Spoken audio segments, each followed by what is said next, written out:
कभी सोचा है? कुरुक्षेत्र में जब अर्जुन ने शस्त्र छोड़ दिए तो वो हार से नहीं बल्कि अपनों की मौत के ख्याल से कांप रहे थे। ठीक उसी पल भगवान श्री कृष्ण ने उन्हें वो रहस्य बताया जो मौत के डर को हमेशा के लिए मिटा सकता है।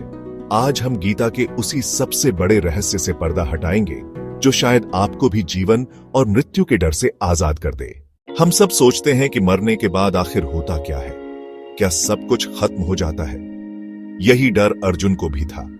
तब श्री कृष्ण ने मुस्कुराते हुए कहा, अर्जुन, तुम उनके लिए दुखी हो रहे हो जो असल में शोक के लायक हैं ही नहीं, क्योंकि आत्मा न कभी पैदा होती है और न ही कभी मरती है। जिसे हम और आप मौत कहते हैं वो सिर्फ इस शरीर का अंत है, आत्मा का नहीं। आत्मा अजर और अमर है। इसे समझाने के लिए श्री कृष्ण ने एक सुंदर उदाहरण दिया। वासांसी जीर्णानि यथा विहाय नवानि गृह्णाति नरो प्राणी। इसका मतलब है जैसे हम पुराने कपड़े बदलकर नए पहन लेते हैं, ठीक वैसे ही आत्मा भी पुराना शरीर छोड़कर एक नया शरीर धारण कर लेती है। तो जिसे हम मौत समझकर डरते हैं वो अंत नहीं बल्कि आत्मा के लिए एक नए सफर की शुरुआत है। तो फिर हमारे किए हुए अच्छे बुरे कर्मों का क्या होता है? गीता इसका जवाब साफ शब्दों में देती है।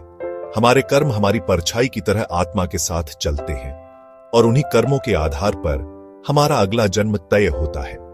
इससे बचने का रास्ता है निष्काम कर्म। श्री कृष्ण कहते हैं, कर्मण्येवाधिकारस्ते मा फलेषु कदाचन, यानी तुम्हारा अधिकार सिर्फ अपना काम करने पर है, उसके नतीजे पर नहीं।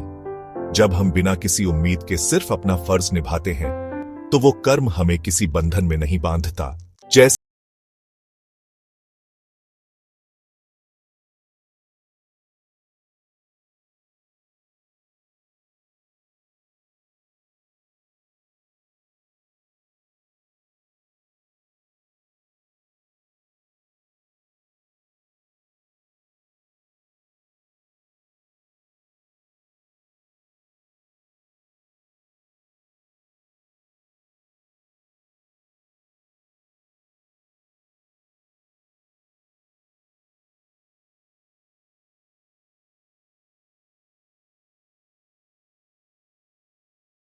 जरूर बताइए। अंत में गीता हमें यही सिखाती है कि मौत जिंदगी का फुल स्टॉप नहीं बल्कि एक कॉमा है।